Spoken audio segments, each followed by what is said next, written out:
بسم الله الرحمن الرحيم والمرسلات عرفا فالعاصفات عصفا والناشرات نشرا فالفارقات فرقا فالملقيات ذكرا عذرا. பெரியோர்களே, தாய்மார்களே, சகோதர சகோதரிகளே, மத்திய அரசாங்கம் அறிவித்திருக்கிற ஜிஎஸ்டி என்கிற சரக்கு மற்றும் சேவை வரி என்பது சீரில்லாத வரியாகவும் மக்களுடைய வாழ்வாதாரத்தை சீரழிக்கக்கூடிய வழிப்பறியாகவும் இருக்கிறது என்பதை மக்கள் மன்றத்திலே எடுத்துரைத்து மத்திய அரசாங்கத்தின் தொடர் மக்கள் விரோத போக்கை கண்டிக்கும் விதமாகவும் இனியும் இந்த மக்கள் விரோத போக்கு மத்திய அரசால் தொடருமானால் இந்திய நாடு மிகப்பெரிய ஒரு மக்கள் புரட்சியை சந்திப்பதை யாராலும் தடுத்து அணை போட முடியாது என்கிற ஒரு அவலத்தை எடுத்துரைக்கவே இந்த தலைப்பு வழங்கப்பட்டிருக்கிறது. பொதுவாக மத்தியிலே பாஜகவுடைய ஆட்சி துவங்கியதிலிருந்து தொடர்ச்சியாக சிறுபான்மை மக்களுக்கு எதிராகவும் அடித்தட்டு மக்களுக்கு எதிராகவும் பல்வேறு திட்டங்களை மத்திய அரசாங்கம் கொண்டு வந்தது. எந்த திட்டங்களை நாம் எதிர்த்தாலும் அந்த திட்டங்கள் குறித்து மக்களிடமிருந்து வருகிற எந்த ஒரு கண்டன அலைகளையும் கண்டுகொள்ளாத கபோதிகளாகத்தான் மத்திய அரசாங்கம் இருந்து வருகிறது. எருமை மாட்டின் மீது மழை பொழிந்தால் எப்படி எந்த விதமான மாற்றங்கள் இருக்காதோ அதே மாதிரியான ஒரு நிலையை மத்திய அரசாங்கம் கடந்த காலங்களிலே தொடர்ச்சியாக செய்து வருவதை பார்க்கிறோம். இதை இந்தியாவிலே வாழக்கூடிய மக்கள் மிக தெளிவாக புரிந்திருக்கிறார்கள். பேஸ்புக், வாட்ஸ்அப் போன்ற சமூக தளங்களிலே நரேந்திர மோடியை பற்றியும் அவர் எந்த லட்சணத்தில் ஆட்சி செய்து கொண்டிருக்கிறார் என்கிற சூழல்களை பற்றியும் சுருக்கமாக போடுவார்கள். அவர் எப்பொழுதெல்லாம் வெளிநாட்டிற்கு புறப்பட தொடங்குகிறாரோ அல்லது வெளிநாட்டில் இருக்கிறாரோ அப்பொழுதெல்லாம் இந்தியாவில் ஏதோ ஒரு பேராதிபத்து வரப்போகுது என்பதை புரிந்து வைத்திருக்கிறார்கள். ஒண்ணு அவர் வெளிநாட்டில் இருக்கும்போது நடக்கும், அல்லது இங்க 10 வச்சுட்டு கிளம்பிடுவாரு. அதற்கு பிறகு அது மிகப்பெரிய பிரளயமாக உலகெங்கிலும் பேசப்பட்டு இவர் இருக்கிற நாட்டுல 4 பேர் காரி துப்பி போடா உங்க நாட்டுக்குன்னு சொல்ற வரைக்கும் அங்க இருப்பார். பிறகு இந்தியாவுடன் நுழைந்து ஏதோ பக்கத்து நாட்டுக்காரவனுக்கு ஆறுதல் சொல்ற மாதிரி வந்து நம்ம எல்லாம் ஒற்றுமையா இருக்கணும், வறுமைக்கு எதிராக யுத்தம் செய்யணும் வந்து பேசிட்டு போயிடுவார் பழையபடி. அப்ப இது மாதிரி தான் எல்லா சூழ்நிலைகளும் அவர் நடந்து கொண்டார். கடந்த கட்டங்கள் எல்லாம் ஒரு மாட்டிறைச்சியை சாப்பிட்டான் என்று ஒரு வதந்தியை பரப்பி வீடு புகுந்து முகமது அஹ்லாக் என்பவர் படுகொலை செய்யப்படுகிறார். இந்த நாட்டினுடைய ஒரு ராணுவ வீரனுடைய ஒரு தந்தை ஒரு அவப்பழி சுமத்தப்பட்டு இந்துத்துவ குண்டர்களால் கொலை செய்யப்படுகிறார். ஊரே திரண்டு போய் இந்த கொலைவெறி தாக்குதலை நடத்துகிறது. அவருடைய மகள்களையும் மகன்களையும் தாக்குதல் நடத்துகிறார்கள். குத்துயிரும் கொலையுருமாக ஆக்கிவிடுகிறார்கள். இது மாதிரியான ஒரு நிலையை ஏற்பட்டு இந்தியா முழுவதும் ஆர்ப்பாட்ட கனலாக வெடித்தெறிகிற நேரத்தில் வெளிநாட்டில் இருக்கிறார். அப்ப தெரியுமில்ல, அங்க இருந்தா ஒண்ணு நடக்கணும் அல்லது நடத்திட்டு போகணும். அதுக்கப்புறம் 2-3 நாள் கழிச்சு இத பத்தி எந்த விதமான கவலையும் தெரிவிக்காமல் கண்டனத்தையும் வெளிப்படுத்தாமல் எதுவுமே நடக்காத மாதிரி கண்டுகொள்ளாமல் இருந்ததை பார்க்கிறோம். இது முஸ்லிம் சமுதாய மக்களுக்கு தான் இந்த பிரச்சனையா அப்படின்னு கேட்டா அப்படி கிடையாது. நாட்டுல எல்லாரும் நடுத்தர அதை பற்றி கவலைப்படாத ஒரு நாடோடிதான் நரேந்திர மோடி. ரூபாய் நோட்டு செல்லாதுன்னு அறிவிச்சார். 500, 1000 இனிமேல் செல்லாது அப்படின்னார்ல, நிர்மூலமாக்கினார்ல. இந்தியாவில் உள்ள 50 பேரையும் 12 மணிக்கு மேல என்னடா பண்றதுன்னு திணறினாங்கல்ல. ஒருத்தனும் கையில வச்சுக்கிறதா யார்கிட்ட கொண்டு போய் கொடுக்கறதுன்னு தேடினாங்கல்ல. அந்த மாதிரியான ஒரு சூழ்நிலை ஏற்பட்டு எல்லாரும் வங்கி வாசல்ல போய் நின்று அந்த இருக்கிற பணத்தை அடைக்க, இருக்கிற பணத்தை எடுக்க, அது மாதிரியான நெருக்கடியில ஆளாகி 55, 60 பேர் இது போன்ற நெரிசல்களை செத்து மடிந்தார்கள். யாரை பற்றியாவது கவலைப்பட்டார்களா? மீண்டு வந்தார். அப்ப ஜப்பானுக்கு போனார், மீண்டு வந்தார். அதை பத்தி ஏதாவது வாய் திறந்தாரா? அனுதாபம் தெரிவிச்சாரா? இல்ல. ஆனா ஏதாவது ஒரு நடிகை உட்கார்ந்தான்னு வைங்க, வாய்கிலேயே பேசிக்கிட்டு இருப்பார், நேரத்தை ஒதுக்குவார். ஏதாவது ஒரு நடிகை, ஆபாச கவர்ச்சி நடிகைக்கு உடம்பு சரியில்லைன்னா ரொம்ப கவலையை வெளிப்படுத்துவார். ஆனா நாட்டுல சராசரி பிற்படுத்தப்பட்ட நிலையில் உள்ள மக்களும், ஏழை மக்களாக வாழக்கூடியவர்களும், அடித்தட்டு நிலையில் இருக்கக்கூடியவர்களும் ஒட்டுமொத்தமாக பாதிக்கப்பட்டிருந்தாலும் கூட ஏன்னு ஒரு வார்த்தை கேட்க மாட்டார். அவ்வளவு அக்கறையற்ற ஒரு பிரதமர் தான் இந்த நாட்டின் பிரதமராக இருக்கிறார். அதே மாதிரி இங்கே காவிரியில் இருந்து தண்ணி தர மறுக்கலாம். இது இன்னைக்கு நேற்று நடக்கிற பிரச்சனை இல்ல, 100 ஆண்டுகளாக நடக்கிற பிரச்சனை. இதற்கென்று 1008 வழக்குகள் நடந்து கொண்டிருக்கிறது. கிட்டத்தட்ட 60-70 பெரிய பெரிய கலவரங்களும் வெடித்திருக்கிறது. அதே மாதிரி காவிரியில் இருந்து தண்ணீரை திறந்து விட்ட பொழுது ஒரு கலவரம் வெடித்தது. அப்பவும் எப்படியார் வெளிநாட்டில் இருந்தார், எதை பத்தியுமே பேசல. சரி, இந்தியாவுக்கு வந்தார்ல, தமிழகத்தினுடைய அன்றைய நேரத்தில் உள்ள முக்கிய அமைச்சர்கள், முதலமைச்சர் எல்லாம் போய் சந்திக்கிறதுக்காக நேரத்தை கேட்கிற பொழுது நேரம் கொடுக்கல, சந்திக்க மறுத்துட்டார், நேரம் இல்லைன்னு.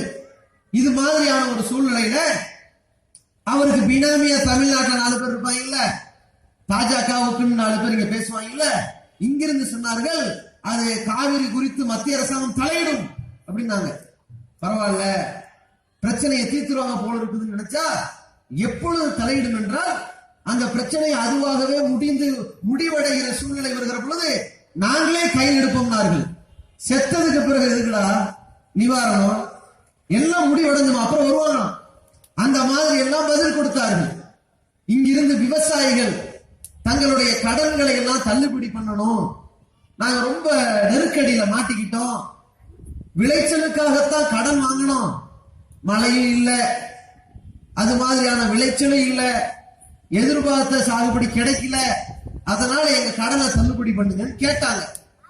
அதே மாதிரி எங்களுக்கு இருக்கக்கூடிய அந்த உற்பத்தியில கிடைக்கக்கூடிய பொருளாதாரத்துல கொஞ்சம் அதிகப்படுத்தித்தாங்கன்னு கேட்டாங்க. அதனாலேயே தொடர்ச்சியாக பல விவசாயிகள் தற்கொலை செய்து மரணிக்கிறார்கள் என்ற கவலையை வெளிப்படுத்துவதற்கு டெல்லிக்கு போறாங்க. பல வகையான போராட்டம் பண்றாங்க. மேப்படியார் அப்ப வெளிநாட்டு இருக்கிறார், வரட்டும், அவர் வீட்டு வாசல் முன்னாடி நடத்துவோம், ஜந்தர் மந்தர்ங்கிற பகுதியில் நடத்துறாங்க. அதான் பிரதமர் போகிற முக்கியமான அந்த அலுவலகத்தின் பாதை. நம்ம கண்ணு முன்னாடி பார்த்து இவ்வளவு ரொம்ப பாதிக்கப்பட்டிருக்கிறாங்களேன்னு சொல்லி ஏதாவது அக்கறை செலுத்துவாரே என்று நினைச்சு தப்பா நினைச்சிட்டு போய் இந்த விவசாயிகள் போராட்டம் பண்ணாங்க. விவசாயிகள் ரொம்ப கிரிமினலா யோசிக்கிறவங்க எல்லாம் கிடையாது, ரொம்ப அப்ராணி மக்கள், சூதுவாதி இல்லாத மக்கள், ரொம்ப இந்த மாதிரியான நாட்டுல எங்க அடிச்சா எங்க வலிக்கும் தெரியாது. அப்ப இவர்கள் போய் என்ன பண்றாங்க, எப்படி எல்லாம் போராட்டம் பண்ணலாம், தன்னுடைய நிலைமையை சொல்றதுக்கு எளிய திங்கிற மாதிரி போராட்டம் பண்றாங்க. அப்போ அவருக்கு புரியல, எவனோ சொல்லிட்டான் போல இருக்குது, அவருக்கு பொம்பளைங்களை பாக்குறதுக்கு தான் டைம் இருக்குது, உங்களை பாக்குறதுக்கெல்லாம் டைம் இல்ல, பொம்பளையாவே மாறுங்கன்னு போல. 50 பேர் புடவை கட்டிட்டு போராட்டம் பண்ணாங்க, கேட்கல. அதுக்கப்புறம் என்ன பண்ணாங்க, நிர்வாணிகளா போராட்டம் பண்ணாங்க. அவ்வளவு பேர் அம்மனமா நின்று, என்னடா நாட்டுல இப்படி நடுத்தர நிர்வாணமாக்கி நிப்பாட்டி நிர்மூலமாக்கிட்டீங்களா 4 பேர் கேட்கணும்ல. அது மாதிரி எச்சரிக்கை விடுக்கிற அளவுக்கு ஒரு சூழ்நிலை வரணுமே, அப்பொழுதாவது இந்த பிரதமர் செவி சாய்ப்பாரு நினைச்சு செய்தார்கள். அதையும் கேட்கல. அதுக்கப்புறம் என்ன பண்ணாங்க, அவங்கள்ட்ட கேட்டாங்க, இந்த மாதிரி அவனுக்கு நல்ல புத்தியே கிடைக்காதுங்க, அவனுக்குன்னு சுயமான புத்தி இருந்தா உங்களை என்னன்னு பேசியிருப்பாரு, உங்களுடைய கவலைகளை எல்லாம் கூப்பிட்டு விசாரிச்சிருப்பாரு, அவனுக்கு சுயமாவே கிடையாது, ஒண்ணு சரக்கு இல்லாத களிமண்ணுங்க அவன், இப்படி எவ்வளவு கிளப்பிட்டாங்க போல மக்கள். அதனால என்ன பண்ணாங்கன்னா அவ்வளவு பேர் அங்க பிரதட்சணை பண்றாங்க. இந்துக்கள்ல வந்து அங்க பிரதட்சணைனா உடம்ப சுத்துறது, இப்படி உருண்டு போறது. 50 பேர் படுத்துக்கிட்டு ஆண்டவா நரேந்திர மோடிக்கு நல்ல புத்தி கொடு இப்படி உருண்டாங்க. அதாவது நம்மளை பார்க்கட்டும், ஏன்னா அவங்க வெகுளியா இருக்கிறாங்க, வேற எப்படி செய்யணும் உங்களுக்கு தெரியல. 4 விமான நிலையத்துக்கு முன்னாடி இருந்து இந்த போராட்டம் நடத்தி இருந்தா பிரச்சனை முடிவுக்கு வரும்னு கூட உங்களுக்கு தெரியல.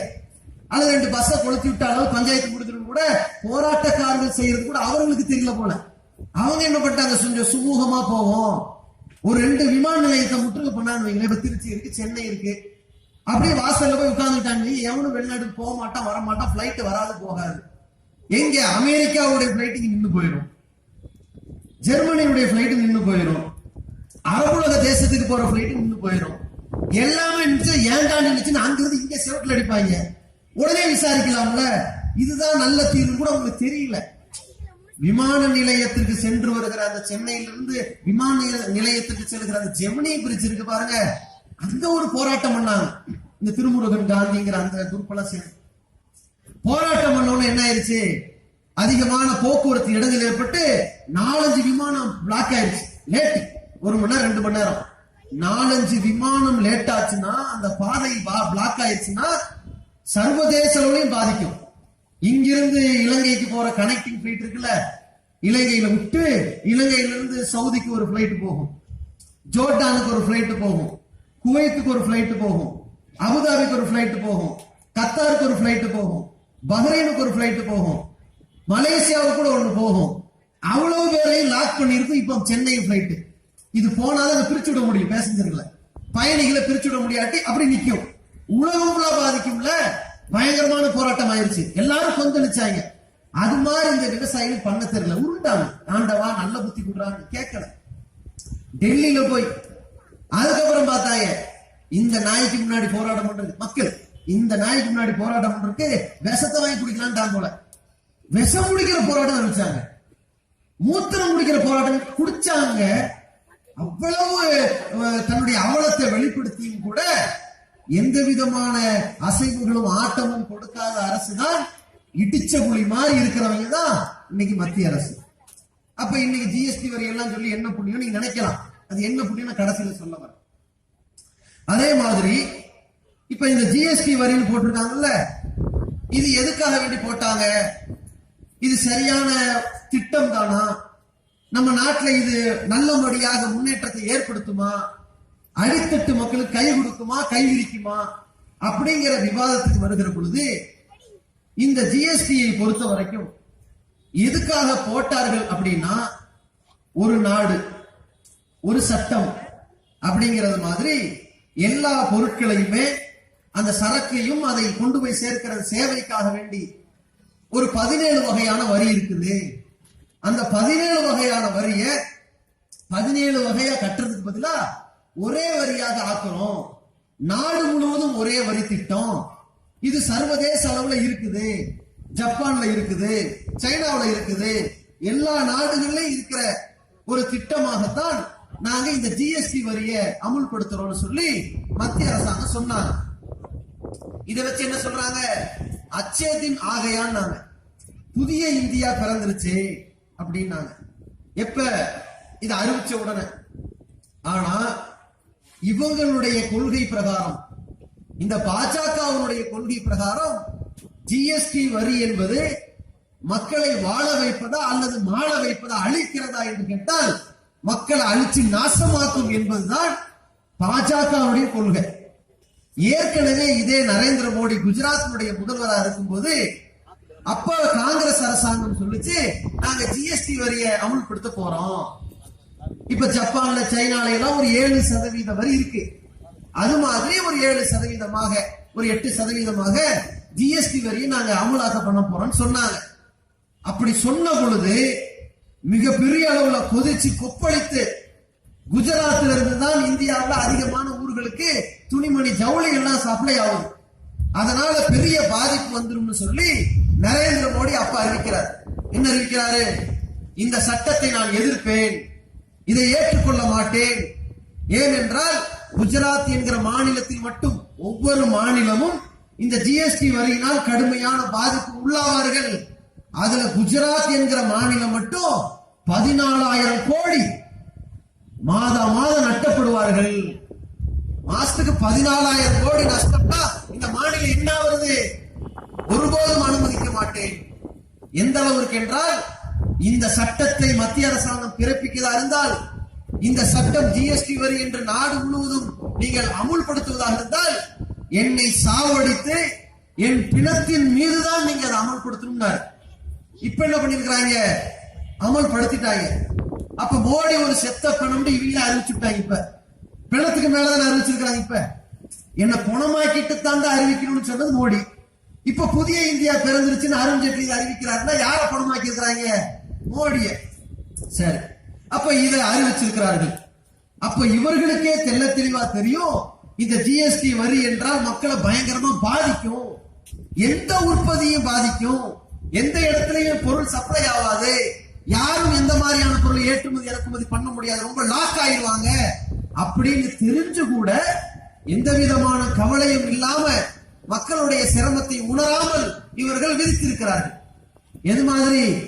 எல்லாத்திலையும் 20-22% வரி, 12% 20-22% வரியை போட்டு உழுக்கிறான். ஒரு கடல் மிட்டாய்க்கு வரி போட்டிருக்கான். 100 ரூபாய்க்கு கடல் மிட்டாய் வாங்கணும்னா இப்ப அதுக்கு 118 ரூபாய் கொடுக்கணும். அதுக்கு 18% வரி. எல்லாத்திலையும் வரி. இப்போ தங்க நகை வாங்குறான்னு வைங்க, அவனுக்கு ஒரு 3% வரி போடுறான். சரி, தங்கத்துக்கு ஒண்ணு போடுறான்னு வைங்க, இருக்கட்டும். இவனுடைய நாட்டுல நம்மளால வாழ முடியலன்னு சொல்லி பொருளாதாரமெல்லாம் இழந்துட்டு இருக்கிற தங்கத்தை போய் விற்கிறான்னு வைங்க. ஒருத்தன் பழைய தங்கத்தை விற்று காசு வாங்கி சோறு திங்கி நினைக்கிறான்னு வைங்க. அந்த நிலைக்கு ஆளாவல கூடி விரைவில். அப்ப போனான்னு வைங்க, பழைய நங்கிய வாங்குறதுக்கு 3% வரி பிடிப்பான். யாரையும் விட மாட்டான். எல்லாருக்கும் வரி வச்சிருக்கிறான். வழிப்பறி மாதிரி ஒருத்தனையும் விடக்கூடாதுல்ல, அது மாதிரி வச்சுட்டான். இதுல மேல்தட்டு மக்களுக்கு எல்லாம் பெரிய பாதிப்பு வராது. பிஸ்ஸா, பர்கர் இது மாதிரி சாப்பிட்டாங்கன்னா 5% வரி. அப்ப குறைந்த வரியின் உடனே ஏற்றுமதி இறக்குமதி கூட நடக்கும். வெளிநாட்டு ஜாமான்கள் என்ன செய்வாங்க? இவனை அடிமையாக்கி வெளிநாட்டுல கையெழுத்து போட்டிருக்காங்க இல்ல, அவன் என்ன செய்வான்? பன்னு, பிஸ்ஸா, பர்கர் அதை சப்ளை பண்ணிக்கிட்டே கிடப்பான். அதை எல்லாரும் வாங்கி திங்கிறதுக்கு 5% வரி. 100க்கு 5 ரூபாய் கட்டினா போதும்.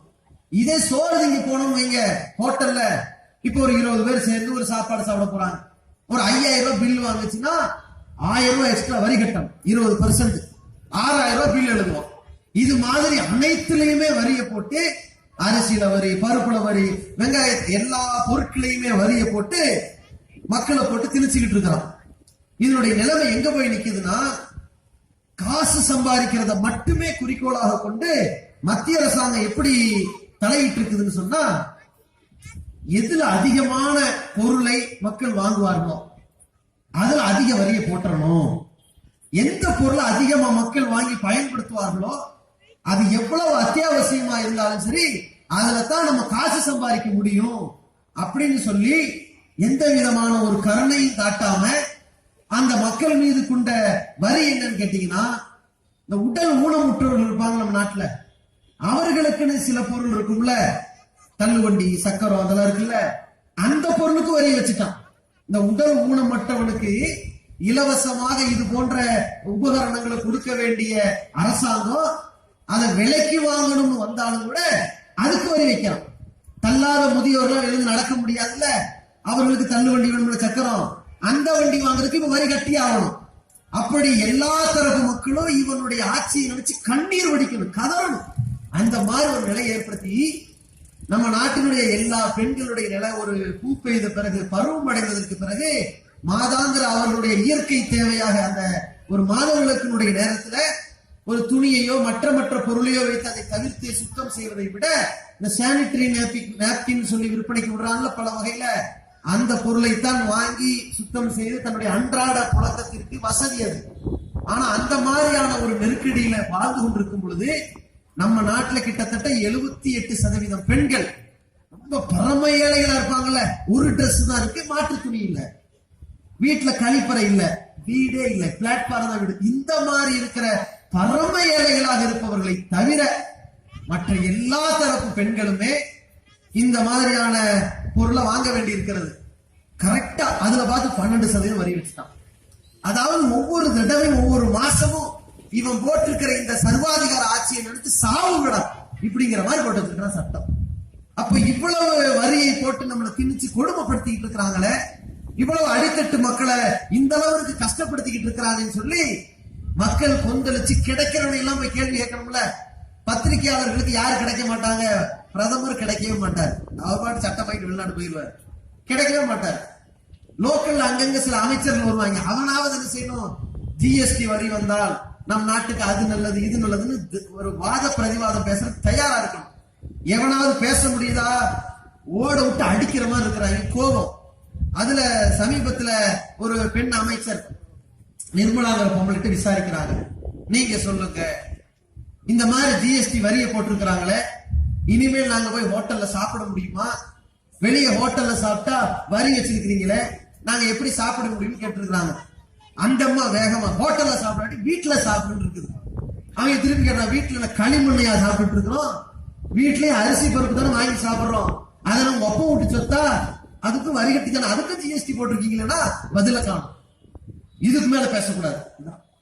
தெரியாது என்னடா இந்த நாட்டுல முன்னேற்றம் பண்ண போறீங்கன்னா தெரியாது. சரி, ஜிஎஸ்டி வரியை எல்லா நாட்டிலையும் வச்சிருக்காங்கல்ல, எவ்வளவு வச்சிருக்காங்க? எல்லா 17 வகையான வரின்னு சொல்லி லொட்டு லொசுக்கு வச்சிருக்கிறியே, அந்த 17 வகையான வரிக்கும் சேர்த்து நீ 12ல இருந்து 20ல இருந்து 28ல இருந்து 30% வரைக்கும் வரி வைக்கிறியே, எல்லா நாட்டிலையும் அவ்வளவு வச்சிருக்கானா?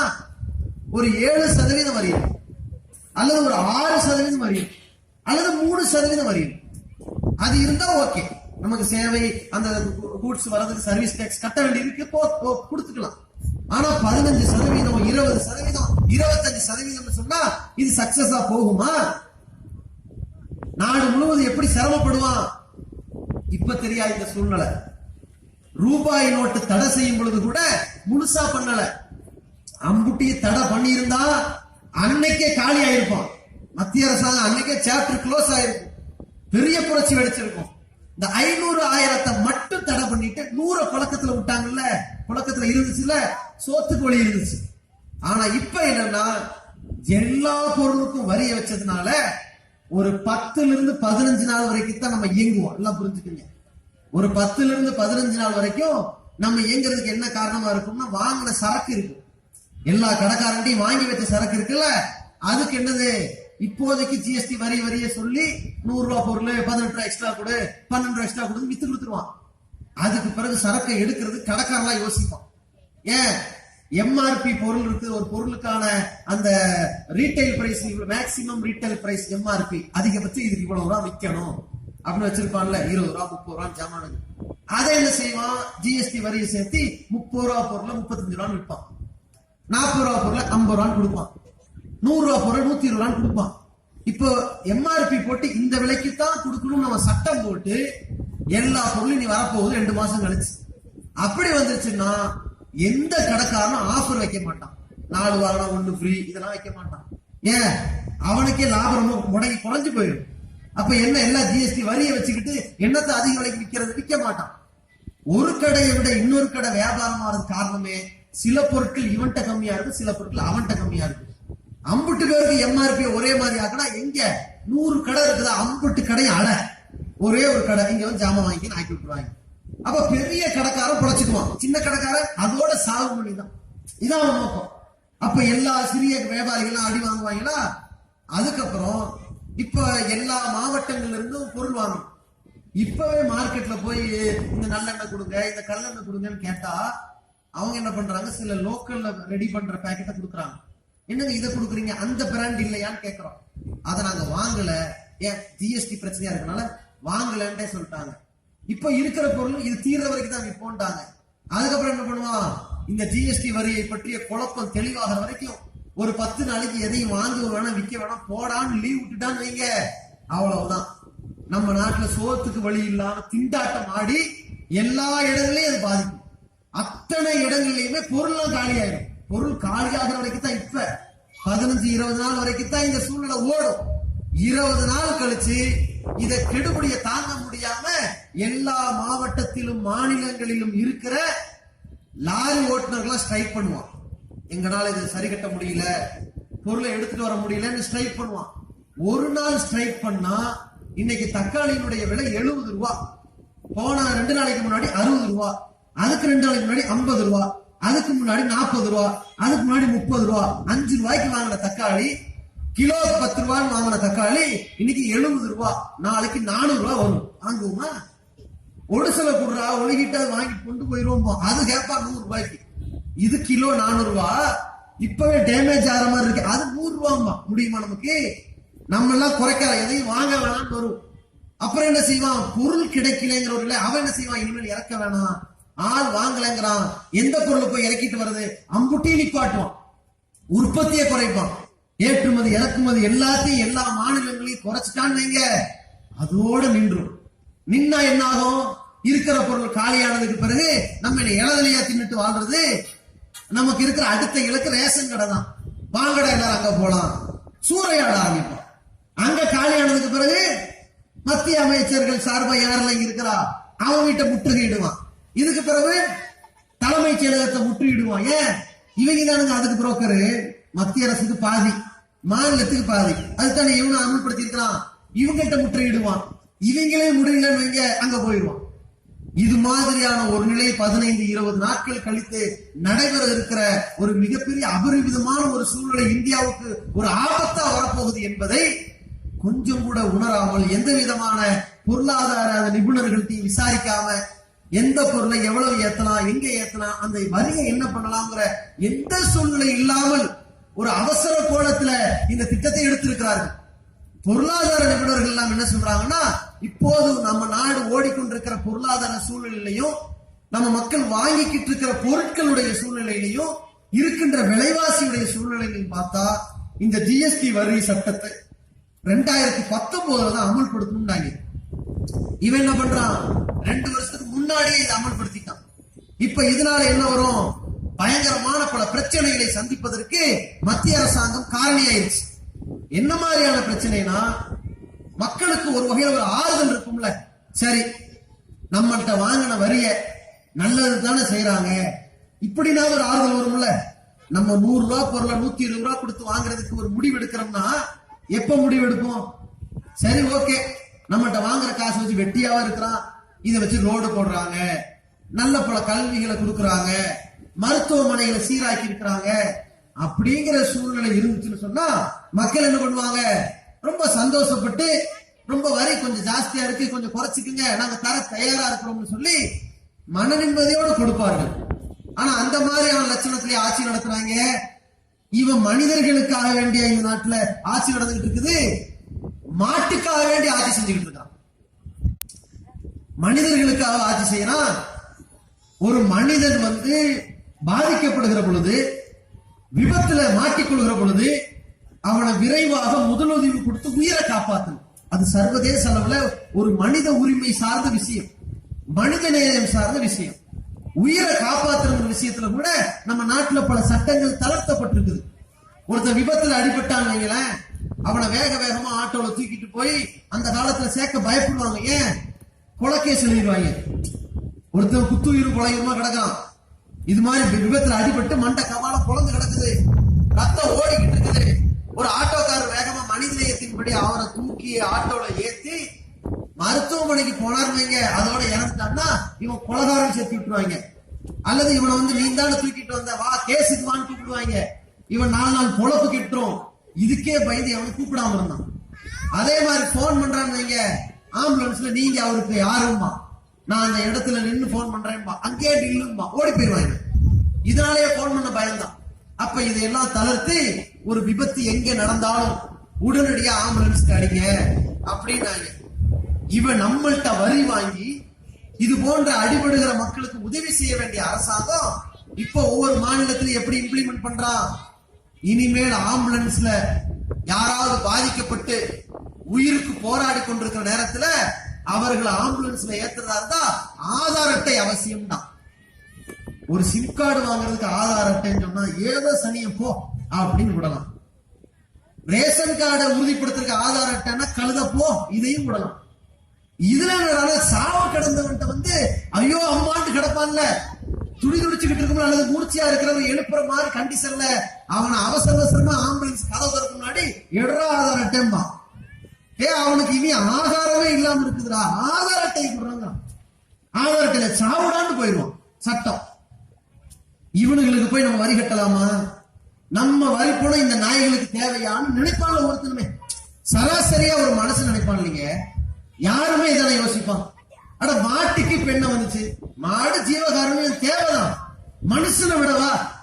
மனிதர்களுக்கு தான் மாடு, மாட்டுக்காக மனிதர்கள் எப்படி வச்சிருக்கிறான்? மாட்டுக்கு இப்ப ஆதார் அட்டை அறிவிச்சான், மனுஷன் மாதிரியே கொண்டு வந்துச்சுட்டான். மாட்டுக்கு ஆதார் அட்டை, இந்த ஆதார் அட்டை எந்த லட்சணத்துல இருக்கும்? இதை கொண்டு வந்து எந்த இடத்துல அந்த ஆதார் அட்டை போட போறானோ அதுக்கு நிக்க வச்சு போஸ்ட் கொடுத்து போட்டோ எடுத்து அதுக்குள்ள அந்த கலெக்டர் ஆபீஸ்ல போட்டோ எடுத்தாங்கன்னா அம்புட்டி சாணியாக்கி நாசமாக்கிட்டு போயிடும். கூப்பிட்டு வாங்க அத்தனை எவ்வளவு 430 எருமை மாடு இருக்குது, அந்த எருமை மாடெல்லாம் கூப்பிட்டாலும் இந்த எருமை கூப்பிடுவான். ஏன்னா அந்த எருமை சட்டம் போட்டு இருக்கிறான், வேற வழி இல்ல. ரைட்டு, வரிசையா போட்டோ. யாரு இதுக்கு பேர் என்ன, இதுக்கு பேர் கல்யாணி, ரைட் அடுத்து வா, இதுக்கு பேர் போலி, அதுக்கு பேர் பூரி, அதுக்கு பேர் கள்ளி, இதுக்கு பேர் கள்ளி, போடு, ஏகப்பட்ட பேர் இருக்குது. சரி, எங்க வீட்டு கொட்டாய் எழுத இருந்துச்சு, பிறந்த இடம் கொட்டாய் எழுது. காடை வச்சிருப்பாங்க. காடை எங்கடான்னு கேட்டா என்னோட காடை கொண்டு வந்து பாதுகாக்கணும்ல, 2 நாள் கழிச்சு எங்கடா காடு, மாடு சாப்பிட்டு பிடிச்சிட்டுவாங்க. அதனால என்னவோ பரிசீலனை பண்ணி காதுல ஓட்ட போட்டிருக்காங்க. இப்ப காதோட திட்டு மாட்டை கிளம்பிட்டு போயிடுவாங்க இல்லைங்க, அந்த கணக்கு இவங்களுக்கு தெரியல. ஆக மொத்தத்துல இவங்க என்ன பண்றாங்கன்னா, மாட்டுக்காக வேண்டி மன்றம் வச்சிருக்கிறான். பாராளுமன்றம் விட மாடாளுமன்றம் இஷ்டம். நாடாளுமன்றம்லாம் இப்ப இது மாடாளுமன்றம் ஆக்கிட்டான். இவனுக்கு தான் நம்ம வரி, இத்தனை வரி காசு யார்கிட்ட போகுது? இவங்களுக்கு இப்படி போய் தண்டத்துக்கு செலவாகுது. இதுல கூடுதலா ஆம்புலன்ஸ், மாட்டுக்கு மாடு அடிபட்டுச்சு விடக்கூடாது, உடனே அதை காப்பாத்தி ஆகணும், உடனே ஆம்புலன்ஸ். மனுஷனால ஆதார் அட்டை இருக்கிறான்னு கேட்டு சாவடிக்கணும். இந்த மாதிரி லட்சணத்துல வைத்துக் கொண்டு இவர்கள் நம்முடைய வரிப்பணத்தை செலவு பண்றாங்க. இவர்களுடைய வரிப்பணத்தை இந்த விவசாயிகள் கஷ்டப்படுறான்ல, கண்ணீர் வடிக்கிறான்ல, இவ்வளவோ போராட்டம் பண்ணாங்கல்ல, ஏதாவது ஒரு செவி சாய்த்து நாங்கள் இந்த விவசாயிகளுடைய கடன்களை எல்லாம் எங்கள்கிட்ட இருக்கிற வரிப்பணத்தை வச்சுதான் தள்ளுபடி பண்ணணும்னு சொன்னாங்கன்னா நமக்கு மனசு ஆறும். ஏன், நமக்காகத்தான் இந்த விவசாயிகள் கஷ்டப்படுறாங்க, வெயிலையும் மழையிலிருந்து கஷ்டப்படுறாங்க. அந்த மிகப்பெரிய அந்த நிலத்துல பசுமையான ஒரு இடத்துல எந்த விதமான எலியோ பாம்போ புகுந்துடக்கூடாதுன்னு சொல்லி அந்த உணவுகளை பாதுகாத்துக்கிட்டே இருக்கிறாங்க. ரைட்டு, அவ்வளவு சிரமப்பட்டு நமக்கு அந்த நெல் தானியங்களை கொண்டு வந்து சேர்க்கிறாங்க. அவர்களுடைய கடன் அடைக்கிறதுக்கு தான் நம்ம ஜிஎஸ்டி வரி பயன்படுதுன்னு நினைச்சாலாவது கொஞ்சம் ஜீரணிக்கும். அவங்களுக்கு கடனை தள்ளுபடி பண்ணாங்களா? உண்மையிலேயே நபிகள் நாயகம் ஸல்லல்லாஹு அலைஹி வஸல்லம் அவர்கள் இந்தியாவுடைய பிரதமரா இருந்தான்னு வைங்க, ஜனாதிபதியா இருந்தான்னு வைங்க, 5 நிமிஷத்துல விவசாயிகள் பிரச்சனை எல்லாம் காலியாயிடும். நபிகள் நாயகம் ஸல்லல்லாஹு அலைஹி வஸல்லம் அவர்களும் இது போன்ற விவசாயிகள் பிரச்சனைகளை சந்தித்தவர்கள் தான். அவங்க ஒரு ஜனாதிபதி, அவர்கள் மார்க்க ரீதியான ஒரு தீர்க்கதரிசியாக தூதராக வந்திருந்தாலும் கூட 23 ஆண்டு கால வாழ்க்கையில 10 ஆண்டு கால வாழ்க்கை அல்லாஹ் வந்து ஒரு ஆட்சியையும் கொடுத்திருக்கிறான். 13 ஆண்டு கால ஆன்மீக தலைவரும் 10 ஆண்டு காலத்துல ஆன்மீக தலைவரோடு ஆட்சி தலைவரும் ஆக்கி இருக்கிறான். ஆட்சி நிர்வாகத்துக்கு உலகத்துக்கு முன்னோடியா இருக்கணும் இல்லையா, இறுதி நாள் வரைக்கும். அது மாதிரி கொடுத்ததுனால நபிகள் நாயகம் ஸல்லல்லாஹு அலைஹி வஸல்லம் அவர்களிடத்துல இந்த பேரிச்சம்பழம், அத்திப்பழம், ஜெய்தூன் இதெல்லாம் விவசாயம் செய்யக்கூடிய விவசாயிகள் திடீரென்று விலையை அதிகரிச்சுட்டாங்க. அந்த விலையை அதிகரிச்சுட்டாங்கன்னு சொல்லி ரசூலுல்லாஹ் முறையிடுறாங்க. அல்லாஹ்வின் தூதரே, விவசாயிகள் வந்து விலையை கூட்டிட்டாங்க, நீங்க வந்து சக்கீர்லனா அதை குறைங்க, கொஞ்சம் கட்டுக்கு கொண்டு வாங்க, இவ்வளவுதான் விலை நிர்ணயம் பண்ணுங்கன்னு கேட்டாங்க. ஜனாதிபதிக்கு தானே வந்து முறையிட முடியும். அப்ப நபிகள் நாயகம் ஸல்லல்லாஹு அலைஹி வஸல்லம் சொன்னாங்க, அல்லாஹுதான் விலையை கூட்டுகிறான், அல்லாஹுதான் விலையை குறைக்கிறான். அதனால அல்லாஹ் ஒரு உணவு வழங்கக்கூடியவனாக இருக்கிறான். எந்த ஒரு மனிதனுக்கும் நீங்க விவசாயிகளை பத்தி கேட்கறீங்க, அவன் விலையை கூட்டிட்டான், நீங்க குறைச்சு கொடுங்கன்னு கேட்கறீங்க. நாளை மறுமை நாளில் அல்லாஹ்வின் முன்னிலையிடத்துல, படைத்தவன் முன்னிலையில நான் விசாரணைக்க வருகிற பொழுது, அந்த விசாரணைக்கு உள்ளாகிற பொழுது எந்த ஒரு மனிதனுக்கும் அநியாயம் செய்யாதவனாக வரணும். நான் பாட்டுக்கு இஷ்டத்துக்கு குறைச்சுட்டேன்னா யார் பாதிக்கப்படுவா? அந்த விவசாயி பாதிக்கப்படுவான். அந்த விலை நிர்ணயம் என்பதுல நான் தலையிட மாட்டேன், என்ன விலை இருக்கோ பேசாம வாங்கிக்கேன்டாங்க ரசூலுல்லாஹ்.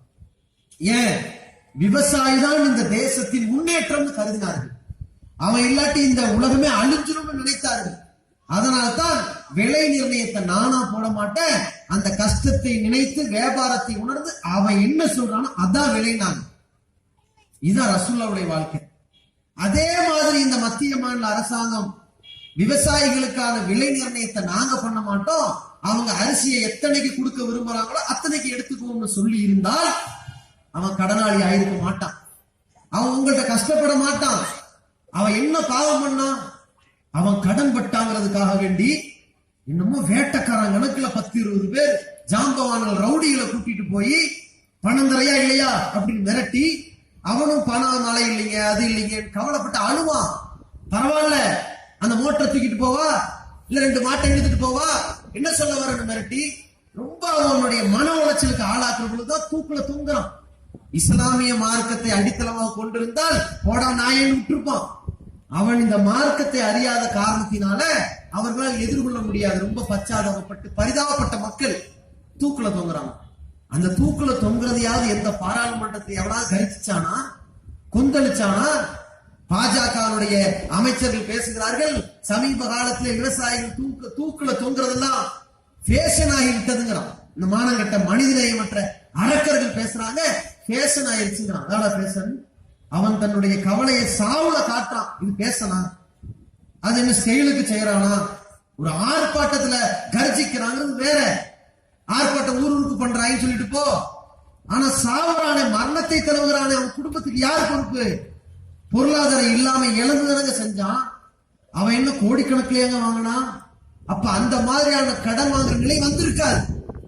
ஆனா நம்ம நாட்டுல விவசாயிகள் படுகிற கஷ்டத்தை சுருக்கமா நீங்க புரிஞ்சுக்கங்க. அவன் மூட்டை மூட்டையா என்ன செய்யறாங்க? நெல்லு கொடுக்கறாங்க, அரசாங்கம் அதை எடுக்கிறாங்கல்ல, அதை அரிசியா கன்வெர்ட் பண்ணி பாத்தீங்கன்னா அன்னையில இருந்து இன்னைக்கு வரைக்கும் 25 வருஷத்துக்கு முன்னாடி 5 ரூபாய்க்கு 1 கிலோ அரிசி எடுத்தாங்க அரசாங்கம். சரியா? 25 வருஷம் கழிச்சு இன்னைக்கு 10 ரூபாய்க்கு எடுக்கிறாங்க. விவசாயிகள் என்ன கேட்கிறாங்கன்னா, 25 வருஷத்துக்கு முன்னாடி நாங்க 5 ரூபாய்க்கு அரிசி எடுத்தோம், அதே நேரத்துல ஒரு பேங்க் மேனேஜருக்கு 1000 ரூபாய் சம்பளம். 25 வருஷம் கழிச்சு இன்னைக்கு அதே பேங்க் மேனேஜர் 80,000 ரூபாய் சம்பாதிக்கிறான், அதே வாத்தியாரு 50,000 ரூபாய் சம்பாதிக்கிறான். எல்லாருக்கும் 50 மடங்கு 100 மடங்கு எல்லாம் அதிகமான சம்பளங்கள் கிடைக்கும் பொழுது 5 ரூபாய்க்கு கொடுத்த எடுத்துக்கொண்ட இந்த அரிசிய 10 வருஷத்துக்கு முன்னாடி 7 ரூபாய் 50 காசுக்கு எடுத்தீங்க, இன்னைக்கு 1 கிலோ அரிசிய எங்கள்கிட்ட 10 ரூபாய்க்கு எடுக்கிறீங்க, எங்களுக்கு கொஞ்சம் கருணை காட்டக்கூடாதான்னு கெஞ்சினாங்க. எவ்வளவு கேட்டாங்க தெரியுமா? இன்னைக்கு நமக்கு 40 ரூபாய் வரும். பொன்னி அரிசின்னு ஆரம்பிச்சீங்கன்னா அது மனச்சநல்லூர் பொன்னி, அந்த போகம் இந்த போகம் ஏகப்பட்ட பிராண்ட விற்பா இல்ல, அது பச்சையோ புழுங்கலோ குருணையோ 40, 50, 60 120 வரைக்கும் வரும், பாஸ்மதி வரைக்கும் சேர்த்து. ஆனா இந்த அரிசி எல்லாமே அவனிடமிருந்து எடுக்கப்படுகிற, விவசாயிட்ட இருந்து கொள்முதலாக எடுக்கப்படுகிறது எவ்வளவுன்னா 10 ரூபாய்க்கு எடுக்கிறாங்க. அவங்க கேட்டது எவ்வளவு தெரியுமா? நீ 40 ரூபாய்க்கு விற்கிற, ஒரு 30 ரூபாய் கொடுன்னு கேட்கல, ஒரு 20 ரூபாய் கொடுன்னு கேட்கல, ஒரு 15 ரூபாய் கூட கொடுன்னு கேட்கல, ஒரு 13 ரூபாய் கொடுங்களேன்னு கேட்டாங்க. ரொம்ப கேட்கல அவங்க. அதுவும் எதுக்கு? அவன் சொத்து சேர்க்கறதுக்கெல்லாம் கேட்கலீங்க, சோதனைகள் கேட்டான். நான் உழைச்சு உழுது உங்களுக்கு கொடுத்தேன், நீங்க ஏன் என்னுடைய உழைப்பால் நீங்க வாழ்றீங்க, அதற்கு பிராயச்சித்தமாக உங்கள்கிட்ட நான் கேட்கறது 10 ரூபாய்க்கு மேல ஒரு 4 ரூபாய் போட்டு கொடுங்கன்னு. ஆனா இவன் என்ன பண்ண, அரசாங்கம் நாங்கள் மறுபரிசீலனை செய்து பார்த்ததில் உங்களுக்கு ஒரு 1.5 ரூபாய் கொடுக்கலாம்னு முடிவு எடுத்திருக்கோம். அவ்வளவு அவனை சில்லறத்தனமாக நடத்ததனுடைய விளைவுதான். வேற வழி இல்லாம போய் டெல்லியில நின்னான். நபிகள் பெருமகனார் ஸல்லல்லாஹு அலைஹி வஸல்லம் அவர்கள் ஆட்சியாளர்களாக இருப்பார்களே, ஆனால் எவ்வளவு வேலை வைக்கணுங்கிற 20 வச்சுட்டு போன் இருப்பாங்க. ஒரு நிமிஷத்துல முடிஞ்சிருக்குங்க. கடன் தள்ளுபடி பண்ணிருக்க சொன்னாங்கல்ல, இந்த நாட்டுல நமக்கு சோறு போடுறதுக்காக வேண்டி கடன் பட்டாங்க இந்த விவசாயி. அந்த விவசாயிகளுக்காக வேண்டி நம்ம வரி காசை வைத்துக் கொண்டு அரசாங்கம் கடனை தள்ளுபடி செய்திருந்தால் அவ்வளவு பேர் ரொம்ப சந்தோஷமா இருக்கும். எங்க வரி காசால தான் விவசாயி இன்னைக்கு வாழ்றான்னு சந்தோஷமா போகும்ல. ஆனால் செஞ்சானா? செய்யல. ஆனா நபிகள் நாயகம் ஸல்லல்லாஹு அலைஹி வஸல்லம் எப்படி செஞ்சாங்க? மதீனாவுடைய ஆரம்ப கட்டம், பொருளாதாரம் இல்லாத ஒரு வீழ்ச்சி, ஆட்சியை கையில் எடுத்தாங்க. அந்த பேங்க் பேலன்ஸ் தான் ஜீரோன்னு சொல்லலாம், பைத்துல் மால்ல ஒண்ணும் கிடையாது. ஆனால் மதீனாவுடைய வாழ்க்கையின் இறுதி கட்டம், ஆட்சி ரொம்ப வசதியா இருக்கிற கட்டம். அந்த மாதிரி நேரத்துல நபிகள் நாயகம் ஸல்லல்லாஹு அலைஹி வஸல்லம் சொன்னாங்க, ஒரு இறந்தவருடைய அந்த ஜனாசா கொண்டு வரப்படுகிற பொழுது சொல்வார்கள், மன் தரக்க மாலன் அல அவுலாபில் மூமினீன மின் அன்புசிஹிம், இறை நம்பிக்கை கொண்டவர்களுக்கு அவர்கள் உயிரை விட நான் மேலானவன், நான் உயிரை விட மேலானவன்கிறதுக்காக வேண்டி அவன் சொத்தை கேட்கிற நீங்க யாரும் நினைச்சிடாதீங்க. மண் தரக்க மாலன் பழி வரசத்திகி, சொத்துக்களை விட்டு சென்றிருந்தால் அவங்க பிள்ளைங்க எடுத்துக்கங்க, எங்களுக்கு வேணாம்.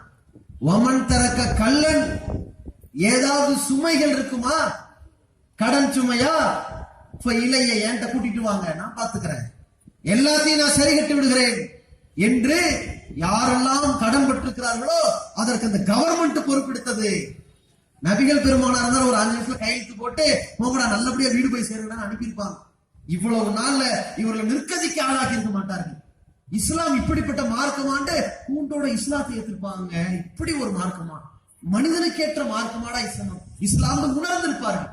அப்படி ஒரு அழகான சட்டத்தை ரசூலா விதைச்சாங்களே, அது மாதிரியாவது கொஞ்சமாவது இந்த மத்திய அரசாங்கம் விவசாயிகள் விஷயத்திலேயாவது கருணை காட்டிருந்தால், அட காவிரியில இருந்து தண்ணி தரலையே, தண்ணி தராது உன்னுடைய கையாளத்தனம் தானே, அதனாலதான் அவனுடைய விவசாயம் அழிஞ்சது, அதுக்காகவாவது கூட நீ கருணை செலுத்திருக்கலாமே, செலுத்தல. அதை விடுங்க. நம்ம நாட்டுல ரொம்ப ஏழைபாளைகளா இருக்கக்கூடியவர்கள் உயர்ந்த படிப்பு படிக்கணும், பெரிய ஆளாகவும் பட்டதாரியாகவும் ஆசைப்படுறான்ல, அவனுக்கு இந்த நாட்டுல இலவச கல்வியை கற்றுத்தர வேண்டிய கடமை அரசாங்கத்துக்கு இருக்குது. செய்தார்களா? கல்விக்கு கடன் கொடுக்கிறோம், கல்வியை இலவசமா தர வேண்டிய இந்த இடத்துல கல்விக்கு அரசாங்கம் கடன் கொடுக்கிறான். அந்த பொறியியல் மாணவனாக இருக்கக்கூடியவன் கல்விக்கு கடன் வாங்கிட்டு அவன் படுற அவஸ்தை இருக்க, கடன் தரல உனக்கு சர்டிபிகேட் கிடைக்காது, உனக்கு எந்த விதமான போஸ்ட் கிடைக்காது, வேலை வாய்ப்பு கிடையாது, குற்றப்பரம்பரை ஆக்கிடுவோம் மிரட்டி எத்தனை கல்வி கடனை அடைக்க முடியாத மாணவன் தூக்கல தொங்குனா கருணை காட்டீங்களா? இல்லையே. ஆனால் இது போன்ற பாதிக்கப்பட்டவர்களுக்கும் அப்பாவிகளுக்கும் நீங்கள் எங்க வரியை செலுத்துறீங்கன்னா, நீ ஜிஎஸ்டி எவ்வளவு போட்டாலும் நாங்க ஏத்துக்குவோம். யாரு கொடுத்தீங்க?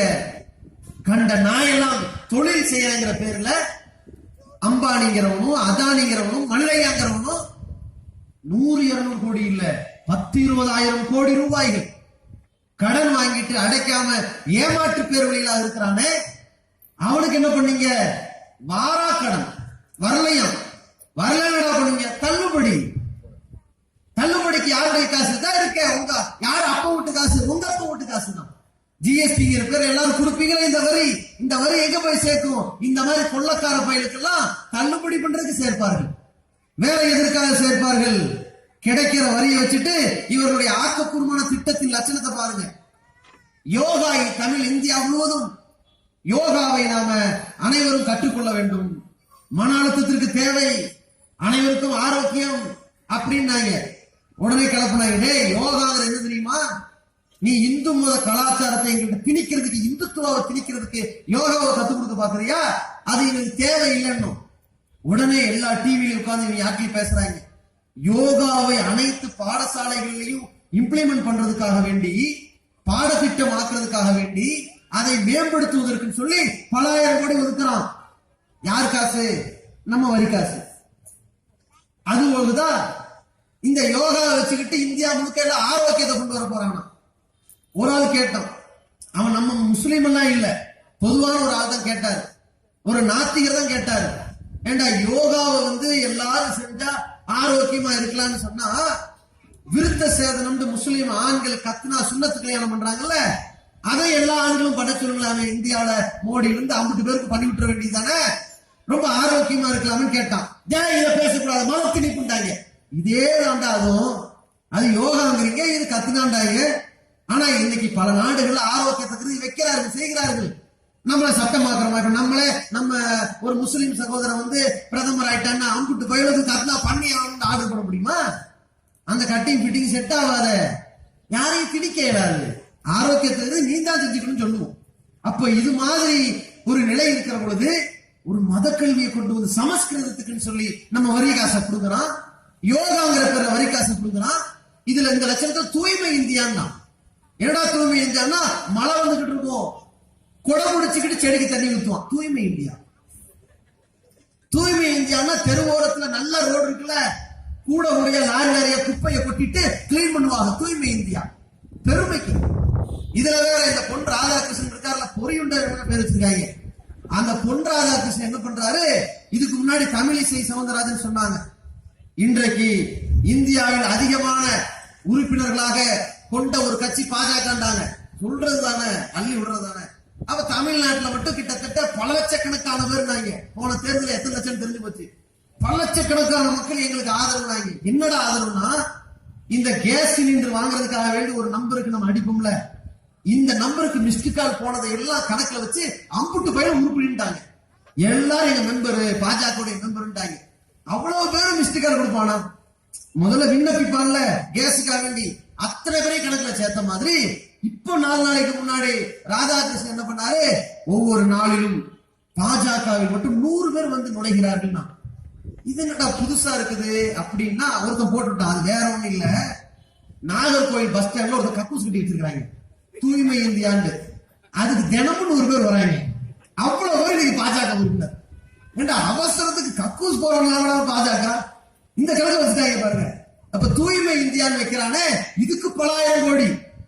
தெருவுக்கு தெருவு கக்கூஸ் கட்டணும், அதை கட்டணும், இது கட்டணும், என்ன எத்தனை இடங்கள்ல கழிவறை வச்சாலும், நாம கழிவறை கட்டினா ஒரு 40,000 முடியும் வைங்க, அவன் 6 லட்சம் ரூபாய் முடிப்பான். எங்க 5,60,000 என்னங்க பண்ணாங்க, அவன் தான் அபேஸ் பண்ணுவான். யாரு காசுங்க, நம்ம வரி காசு போகுதா. இவங்க தூய்மைங்கிற பேர்ல கங்கை நதி ரொம்ப கலங்கி போயிருச்சு, அதை சுத்திகரிக்கணும்னு 3000 கோடி ஒதுக்குனாங்க. நம்ம காசை, நம்ம கட்டுற வரி காசை வாங்கி ஒதுக்குனாங்க. அந்த தூய்மை முதல்ல கங்கை கலங்கப்படுத்துறது இவங்க தானே. செத்த பணத்தை கொண்டு போய் ஆத்துல சேர்த்தவன் யாரு, கங்கையில போட்டவன் யாரு, இவன் தான். அப்ப இந்த மாதிரி செத்த பணங்களையும், இந்தியாவுடைய அதிகமான பிளாஸ்டிக் கழிவுகள் தேங்கி கிடக்கின்ற 2வது இடம் பெற்றதே கங்கை தான். அப்ப கங்கை இவ்வளவு கலங்கப்பட்டிருக்கிறது, அது காரணமே இவங்க கொள்கை தான். செத்த பணத்தை கொண்டு ஆத்துல போடுறதும், அந்த கெமிக்கல் ரசாயனம், இந்த விநாயகர் சதுர்த்திங்கிற பேர் அந்த சிலையை கொண்டு போய் ஆத்துல கரைக்கிறதும், அதன் மூலமாக அங்க இருக்கிற மீன் ஜீவராசிகளை எல்லாம் சாவடிக்கிறதும், அந்த தண்ணி எல்லாம் கலங்க வைக்கிறதும் செய்யறது அத்தனையுமே இவங்க. தூய்மை இந்தியாங்கிற பேர்ல ஏன்டா இப்படி பண்ணிட்டு இருக்கீங்கன்னு கேட்டா, இவன் என்ன பண்றான், ஒவ்வொரு இலாக்காவுக்கும் பல ஆயிரம் கோடி நம்ம காசு போகுது. அதுக்கப்புறம் என்ன பண்றான், சிவாஜிக்கு சிலை வைக்கணும், வீர சிவாஜி யாரு, ஆங்கிலேயனுக்கு காட்டி கொடுக்குற வேலை பார்த்தால, அந்த கோழைக்கு வந்து சிலை வைக்கணும், அதுக்கு ஒரு 1000 கோடிங்கிறான். யார் விட்டு காசு பாருங்க, இஷ்டத்துக்கு அறிவிக்கிறாங்க. பட்டேலுக்கு சிலை வைக்கணும், அதுக்கு ஒரு 2000 கோடி ரூபாய், உலகமே மெச்சு பார்க்கிற அளவுக்கு சிலை ஒதுக்கணும்னாங்க. போய் இந்த மக்கள் எதையும் கேள்வி கேட்க மாட்டாங்க. இவங்களுக்கு சூடு சொன்ன ஒண்ணுமே இல்லைன்னு புரிஞ்சுக்கிட்டான் அவனே.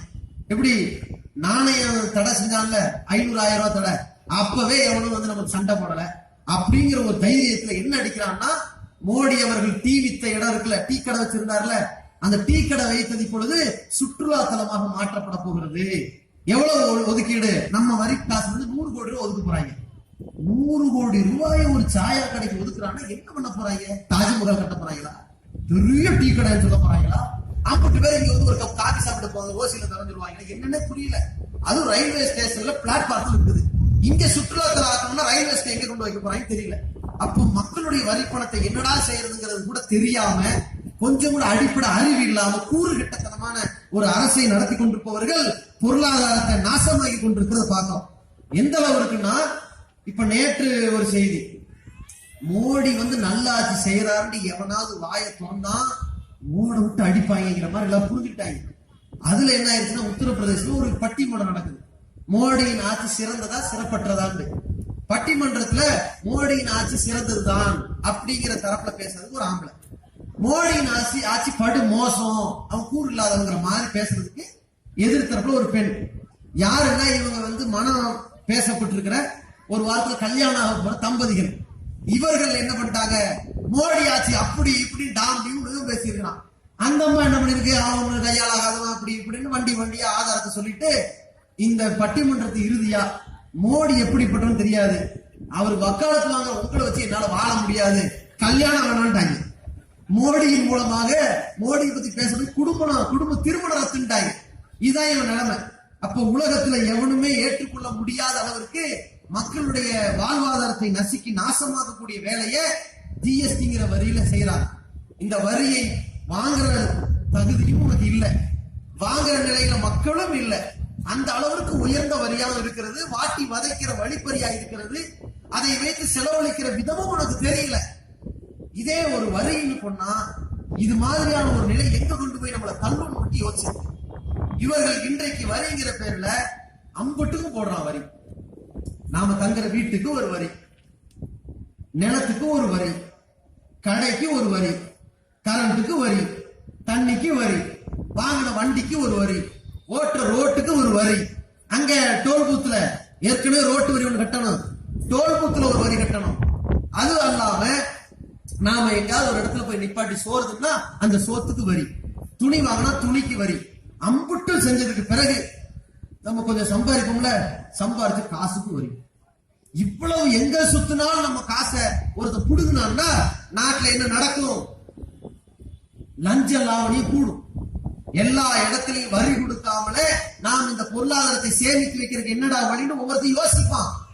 சட்டத்தை போட்டால் அதுல ஓட்டை இருக்குதான், நீ மனுஷன் போற சட்டம் தாங்க, அதுல இல்லாத ஓட்டைகளா தேடுவான். அதனால என்ன செய்வான்? அப்ப லஞ்ச லாவணிகளை அதிகப்படுத்தி நாடு நாசமா போகும். இல்லைன்னா எல்லா இடத்துலயும் எதுக்குடா வரி கொடுக்கணும்னு சொல்லி கொள்ளையடிக்க ஆரம்பிச்சிருவான். ஏன் போய் சம்பாதிக்க கஷ்டப்படுவான்? கொள்ளையடிக்கலான்னு போயிடுவான். பொருளாதாரத்தை உழைத்து சம்பாதிக்க வேண்டும் என்கிற மக்கள் எல்லாம் ஒதுங்கி போய் நாடு எந்த விதமான முன்னேற்ற பாதைக்கும் போகாமல் நாசமா போயிடும். அப்ப இந்த நிலைமையை மாற்ற வேண்டும் என்றால் மத்திய அரசாங்கம் எங்கள்கிட்ட வரி வசூலிக்கிறது என்று ஒன்று இருக்கும் என்றால் வசூலிக்கலாம், அதற்கு ஒரு நியாயம் வேணும். இப்ப நபிகள் நாயகம் ஸல்லல்லாஹு அலைஹி வஸல்லம் 10 ஆண்டுகள் ஆட்சி செய்தார்கள். எந்த மாதிரியான நிலையில முன்னேற்றப்படுத்தினார்கள்? முதல் வருஷத்துல பொருளாதாரமே இல்லாத நேரத்துல கூட அல்லாஹ்வுடைய தூதரவர்கள் என்ன செஞ்சாங்க? இதை மாற்றம் செய்வதற்காக வேண்டி ஒரு திட்டம் கொண்டு வந்தார்கள். காசு அறவே இல்லை, ஜக்காத்துங்கிற ஒரே ஒரு நிதி மட்டும் தான் இருக்குது. பணக்காரர்கள் ஒரு குறிப்பிட்ட அளவு 11 பவுன் நகை அல்லது நகை மதிப்புள்ள பணம் உள்ளவர்கள், அந்த பொருளாதாரத்தினுடைய சூழலை அடைந்தவர்கள் 2.5% அந்த பொருளுக்கு சக்காத்தை கொடுத்துட்டா போதும். அந்த 2.5% ரூபாயை கொடுத்து விட்டால் 10 ரூபாய்க்கு 100 ரூபாய்க்கு 2 ரூபாய் 50 காசு, 1000 ரூபாய்க்கு 25 ரூபாய், 10,000 ரூபாய்க்கு 250 ரூபாய், 1 லட்சம் ரூபாய்க்கு 2500 ரூபாய், 10 லட்சம் ரூபாய்க்கு 25,000 ரூபாய், 1 கோடி ரூபாய்க்கு 2 லட்சம் ரூபாய். 1 கோடி ரூபாய் வைத்திருக்கக்கூடியவன் ஒரு 2 லட்சம் ரூபாய் கொடுப்பானேயானால் இந்த மாதிரி எத்தனை பணக்காரர்கள் இருக்கிறார்களோ அவ்வளவு பேருடைய பொருளாதாரம் பைத்துல் மால் நிறைய ஆரம்பிக்குது. நிறைய ஆரம்பித்ததன் விளைவாகத்தான் நபிகள் நாயகம் ஸல்லல்லாஹு அலைஹி வஸல்லம் 10 ஆண்டுகளுடைய இறுதியில அனைவருடைய பஞ்சத்தையும் போக்கும் வகையில சஹாபாக்கள் சொல்வார்கள். சில பேர் பேசுவார்கள், முகமது போங்க, பஞ்சத்தை பற்றி கவலைப்படாமல் வறுமையை பற்றி அஞ்சாமல் வாரி வாரி கொடுக்கிறார் போங்கன்னாங்க. ஒருத்தர் வந்தார், நான் இஸ்லாத்துக்கு வந்துக்கிறேன், என்ன கொடுப்பீங்கன்னாங்க. என்ன வேணும்னாங்க ரசூலுல்லாஹ், என்ன வேணும்? அவ பாக்குறார், 2 மலை குன்று இருக்குது, அதுக்கு இடையில ஆடுகள் மேஞ்சிட்டு இருக்குது, இத்தனை ஆடை கொடுப்பியா? எடுத்துட்டு போனாங்க. எடுத்துட்டு போன்னு சொல்லிட்டு சொன்னாங்க, சிலர் இது போன்ற வெகுமதிகளுக்காக வருவார்கள். வந்ததற்கு பிறகு இந்த இஸ்லாத்தை நன்கு உணர்ந்ததற்கு பிறகு இந்த வெகுமதிகளை எல்லாம் விட இஸ்லாம் தான் சிறந்தது என்பதை பின்னர் உணர்ந்து கொள்வார்கள், புரிந்து கொள்வார்கள் சொல்லி ரசூலுல்லாஹ் சொன்னாங்க. அந்த மாதிரி பஞ்சத்துக்கு பயப்படாமல் அள்ளி அள்ளி கொடுத்தார்களே, அந்த நிலைமை வந்தது. போட்டது என்ன? ஒரே சட்டம் தான். இப்ப நம்ம நாட்டுல இதே மாதிரி நபிகள் நாயகம் போட்ட மாதிரி ஒரு சட்டத்தை இம்ப்ளிமெண்ட் பண்ணாங்க வைங்க, எந்த பிரச்சனையும் வராது. அதாவது நீங்க என்ன பொருளை வேணாலும் வாங்குங்க, வரி கிடையாது. எந்த மாதிரியான ரோட்டை யூஸ் பண்ணுங்க, வீட்டை யூஸ் பண்ணுங்க, கல்வியை யூஸ் பண்ணுங்க, கல்வி ஃப்ரீ, மருத்துவமும் இலவசம், எல்லாமே இலவசமாக்கிட்டு உங்களுக்கு எந்த விதமான வரியும் இல்லைன்னு சொல்லிட்டு நீங்க சம்பாதிக்கிற சொத்து இருக்கு பாருங்க, அந்த சொத்துக்கு மட்டும் 2.5% வரி கட்டுங்கன்னு சொன்னால் நம்ம நாட்டுல கிட்டத்தட்ட 100 கோடிக்கும் அதிகமான மக்களில் 20 கோடி பேர் இருக்கிறாங்க. இந்த 20 கோடி பேர் வரி கட்டுற அளவுக்கு வருமானம் கொண்டவர். சரியா? ஒருத்தட்ட 1 ரூபாய் வாங்கினீங்கன்னா 20 கோடி ரூபாய், 10 ரூபாய் வாங்கினீங்கன்னா 200 கோடி ரூபாய், 100 ரூபாய் வாங்கினீங்கன்னா 2000 கோடி ரூபாய், 1000 ரூபாய் வாங்கினா 20,000 கோடி ரூபாய், லட்சம் ரூபாய் வாங்கினீங்கன்னா எவ்வளவு? 2 லட்சம் கோடி ரூபாய். இப்ப வைங்க, அவன் தற்போது என்ன வச்சிருக்கான்? சட்டம் ஒன்னாதான் இருக்கணும். இப்ப தன்கிட்ட வந்து ஒரு 1 லட்சம் ரூபாய் பணம் இருக்குது, அல்லது 10 லட்சம் ரூபாய் பணம் இருக்குது. அந்த 10 லட்சத்திற்கு உரிய பணத்தை சக்காத்து கொடுத்துட்டான். அதுக்கு 2.5% எவ்வளோ அதை பார்த்துட்டு ஒரு 25,000 ரூபாய் கொடுத்துட்டாங்க. அந்த 25,000 ரூபாயை கொடுத்ததுக்கு பிறகு நீ பாக்கி இருக்கிற 9,75,000க்கு நீ வண்டி வாங்கினா வாங்கு, வீடு கட்டினா கட்டு, இடத்த வாங்கினாலும் வாங்கு, கடை கட்டினாலும் வை, என்ன வேணாலும் நீ தங்கத்தை வாங்கு, வெள்ளியை வாங்கு, எதை வேணாலும் வாங்கு, அதுக்கெல்லாம் வரி கிடையாது. ஒன்ஸ் நீ கட்டினா போதும். இது மாதிரி இஸ்லாத்தின் படி இருக்கிற ஜக்காத் சட்டம் வந்தால் அப்ப என்ன ஆயிரும்? நம்ம நாட்டுல மத்திய அரசாங்கத்திற்கும் மாநில அரசாங்கத்திற்கும் கணக்கு வைத்தால் ஒரு மாதத்துல மட்டும் 5 லட்சம் கோடி ரூபாய் காசு கிடைக்கும். இருக்கிறவன் சம்பாதிக்கிற காசு இல்லைங்க. 5 லட்சம் கோடி ரூபாய் வச்சு நீ ராணுவத்துக்கு ஒதுக்கு, கல்விக்கு ஒதுக்கு, நெடுஞ்சாலைத்துறைக்கு ஒதுக்கு, ரயில் நிலையத்துக்கு ஒதுக்கு, எல்லா வசதி வாய்ப்புக்கும் ஒதுக்கு. இப்ப ரயில் நிலையத்தில் நம்ம கட்டுற டிக்கெட்டுக்கு வாங்குற காசே போதும். ரயில்வே டிபார்ட்மெண்ட் வசத்திற்கு எல்லா பொருளாதாரம் போதுமான இருக்குது. வரிய வாங்கினா இந்த நாடு உலகத்திலே வல்லரசு நாடா மாறிடும். ஆனால் ஒரு வரி வைங்க, அதை விட்டுட்டு இவன் என்ன பண்றான்? எல்லாத்துக்கும் வரின்னா அதோட ஓடிடுவான். எதுக்கு எடுத்தாலும் வரி, போங்கடா இந்த நாட்டுல வாழ வேண்டும். அப்ப இது மாதிரியான ஒரு நிலையில் தான் இன்னைக்கு சவுதி இருக்கு. அவன் வாழலையா? பல நாட்டவர்களுக்கு சோறு போடலையா? அவன் அந்த அளவுக்கு வசதியா நிக்கலையா? பொருளாதார செல்வம் கூடலையா? அவன்கிட்ட வட்டி கிடையாது. நபிகள் நாயகம் பொருளாதாரம் வளருவதற்கும் அது அழியாமல் இருப்பதற்கும் ஒரு திட்டம் போட்டாங்க. எப்ப அழியும்? வழிப்பறி இருந்தா அழியும். எவன் வழிப்பறி பண்ணாலும் அவனுக்கு கடுமையான தண்டனை கொடுங்க. திருட்டு இருந்தால், கொள்ளை இருந்தால் அழியும், தண்டனை கொடுங்க சொன்னாங்க ரசூலுல்லாஹ். இப்படி பாதுகாப்பான ஆட்சி, சட்டம் ஒழுங்கில் அப்படி ஒரு பாதுகாப்பு இருக்கும். சன்னாவுல இருந்து ஹலரமௌத் வரை கிட்டத்தட்ட ஒரு 2 நாட்கள் பயணம் செய்கிற தூரம். அதுவரை ஒரு பெண் தன்னந்தனியாக, ஒரு குடும்ப பெண் தன்னந்தனியாக ஒட்டகத்திலே பயணித்து வருவாள். எவனுக்கும் பயப்பட மாட்டான். அப்படி ஒரு பாதுகாப்பு வரும். அதை நீ பார்ப்பாய் என்று அதிக நிலையிலானவர்களுக்கு ரசூலுல்லாஹ் முன்னறிவிப்பு செய்யறாங்கன்னா அந்த நிலையை உண்டாக்கினார்கள். அவ்வளவு சட்டத்துல கலப்படம் கூடாது, லஞ்சம் கூடாது, ஊழல் கூடாது, புரோக்கரிசம் கூடாது, அம்புட்டி உடைத்தார்கள். இவ்வளவு அழகான ஒரு ஆட்சி நிர்வாகத்தை நபி ஸல்லல்லாஹு அலைஹி வஸல்லம் 10 ஆண்டு காலத்துல கட்டமைத்ததனால் விளைவுதான் அபூபக்கர், உமர், உஸ்மானுடைய ஆட்சி காலத்துல எல்லாம் பல நாடுகளையும் இந்த இஸ்லாமிய ஆட்சி பருகியது. காரணம் என்ன? இந்த சட்டம். அதே மாதிரி தான் இந்தியா ஒரு காலத்திலே ஒரு வல்லரசாக இருந்தது. 800 ஆண்டுகளுக்கு முன்னால் ஷெர்ஷாங்கிற மன்னர் இந்த நாட்டை ஆட்சி செய்தார். அந்த நாட்டை ஆட்சி செய்கிற, இந்தியாவை ஆட்சி செய்கிற காலகட்டத்தில எல்லாம் மக்களிடத்திலிருந்து ஒரு வரி தான். எல்லாத்துக்கும் சேர்த்து சக்காத்துங்கிற கணக்கு இருக்குல்ல, முஸ்லிம்கள் சக்காத்து கொடுத்துருவாங்க. முஸ்லீம் அல்லாத மக்கள்கிட்ட அந்த குறிப்பிட்ட சதவீத வரி மட்டும் வாங்குவார். வாங்கி அதன் மூலத்தை ராணுவத்தை உண்டாக்குனாரு, காவல்துறை உண்டாக்குனாரு, கப்பல் படை உண்டாக்குனாரு, அதன் மூலமாக உள்ளூர்ல நீதிமன்றங்களை உண்டாக்குனாரு, வில்லேஜ் அட்மினிஸ்ட்ரேஷன் ஆபீசர் சொல்லி பஞ்சாயத்து கூட உண்டாக்குனாரு. எல்லாத்தையும் உண்டாக்கி வைத்துக் கொண்டு சாலை சீரமைப்பெல்லாம் செய்துவிட்டு நம்ம நாணய திட்டத்தை உண்டாக்கணும், நம்மளும் ஒரு காயின்ஸ் மாதிரி ஒரு நாணயம் வைக்கணும். அந்த காலத்துல நாணய திட்டத்தை உண்டாக்குனாரு. அந்த காலத்துல ஷெர்ஷா மன்னர் ஆட்சி செய்கிற பொழுது ஒரு டாலர் மதிப்பு எவ்வளவு தெரியுமா? இந்தியாவுடைய ஒரு ரூபாயை விலைக்கு வாங்குறதுக்கு அமெரிக்காக்காரன் 100 ரூபாய் கொடுக்கணும். அமெரிக்காவுடைய 100 ரூபாயை கொடுத்து உங்க இந்தியாவுடைய அந்த 1 ரூபாய் கொடுக்கணும் வாங்கணும். அவ்வளவு மதிப்பு இருந்துச்சு. இன்னைக்கு நாட்டை எப்படி கொண்டு வந்துட்டாங்க? அமெரிக்காக்காரனுடைய 1 ரூபாயை வாங்குறதுக்கு இந்தியாவுடைய 65 ரூபாய் கொடுக்கணும். அவ்வளவு அதில் கொண்டு போய் தள்ளிட்டாங்க. அவ்வளவு மோசமா போயிருச்சு. சுதந்திர இந்தியாவில் 1947 கூட அமெரிக்காவுடைய 1 ரூபாய் வாங்குறதுனா இந்தியாவுடைய 1 ரூபாய் கொடுத்தா போதும், சமமா இருந்துச்சு. ஆனா ஏன்னா ஆங்கிலேயன் தானே இருந்தான், சம வச்சுக்கிட்டான் மதிப்பை. அவன் போனதுக்கு பிறகு மதிப்பு குறைஞ்சு குறைஞ்சு குறைஞ்சு இன்னைக்கு பாருங்க நம்ம 65 ரூபாய் கொடுத்தாதான் ஒரு டாலர் வாங்குற அளவுக்கு கீழே வருது. அப்ப இவ்வளவு உயர்ந்த நிலையில வைத்தார்கள். எப்படி? ஒரு வரிதான். எதை ஒழித்தார்கள்? வட்டியை ஒழித்தார்கள். நபிகள் பெருமானார் ஸல்லல்லாஹு அலைஹி வஸல்லம் பிரகடனப்படுத்தினார்கள் இறுதி ஹஜ்ஜில. எப்படி அறிவிச்சாங்க? வட்டியை நான் தடை செய்கிறேன், அது என்னிடமிருந்தே நான் ஆரம்பிக்கிறேன். அப்பாஸ் பின் அப்துல் முத்தலிப் இருக்கிறாரு, அவருக்கு நீங்க நிறைய கடன் வாங்கி இருக்கிறீங்களே, அசலை மட்டும் கொடுங்க, வட்டி வேணான்ட்டாங்க. ஏன்? வட்டி தான் ஒரு நாட்டை அழிக்கும், பொருளாதார சூழ்நிலையை சுருக்கும், விலைவாசியை கூட்டும். 100 ரூபாய்க்கு நான் ஒரு பொருளை வாங்கி 110 ரூபாய் விற்பேன். வட்டியில மாட்டிக்கிட்டேன்னு வைங்க, 100 ரூபாய்க்கு வாங்கி 150 ரூபாய்க்கு நான் விற்க வைப்பேன். விலைவாசி உங்க தலையில கட்டினாதான் எனக்கு 40 ரூபாய் எக்ஸ்ட்ரா கிடைக்கும், நானும் வாங்கின கடனுக்கு வட்டி அடைக்க முடியும். ஒவ்வொருத்தரும் விலைவாசி கூடுனதுக்கு காரணமே வட்டி தான்.